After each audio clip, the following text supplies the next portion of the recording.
the powers and to the forces that unite the Marine,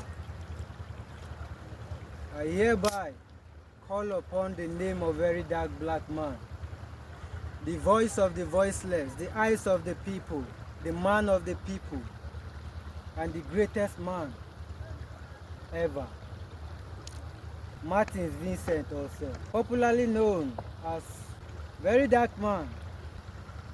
Na person wey be say normally he get good heart for the people. He dey try everything possible to make sure say the people of Nigeria dey okay. He dey try everything to stop manipulation, to stop scam, fraudulent acts, etc. But yet there are some group of people somewhere that are planning evil for him. They won't bring him down. They won't see him fall. Anybody on this planet Earth we won't see very dark man down. As long as that person they use water, make water destroy him, make water sink him.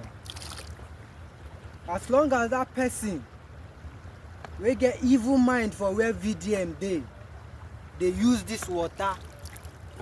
As long as that person they touch water, they bath water, they drink water, make this water destroy him. Make this water come for him.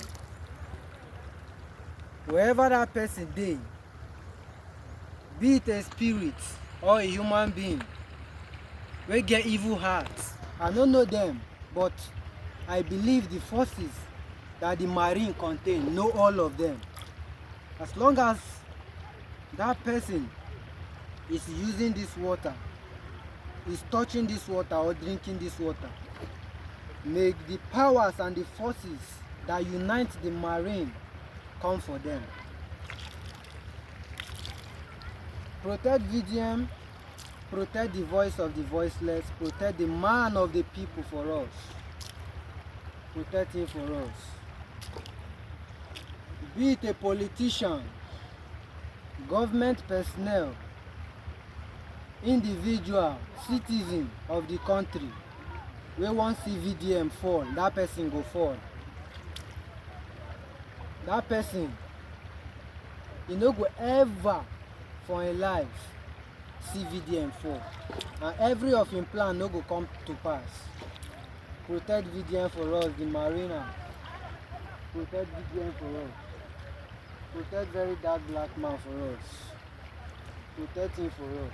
Make those we want see and fall, make them fall. Make those we want see and pie, make them pie. Make those we want see them go down. Those we want bring them down, make them go down for his sake. He say, so shall it be. Give me the other ones.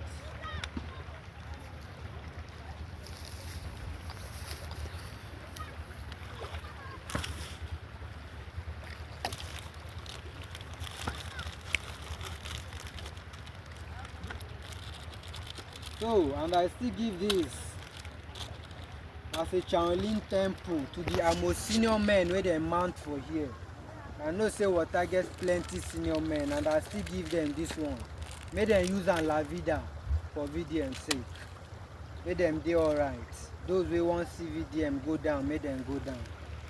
So shall it be. And I still give these ones as well to them.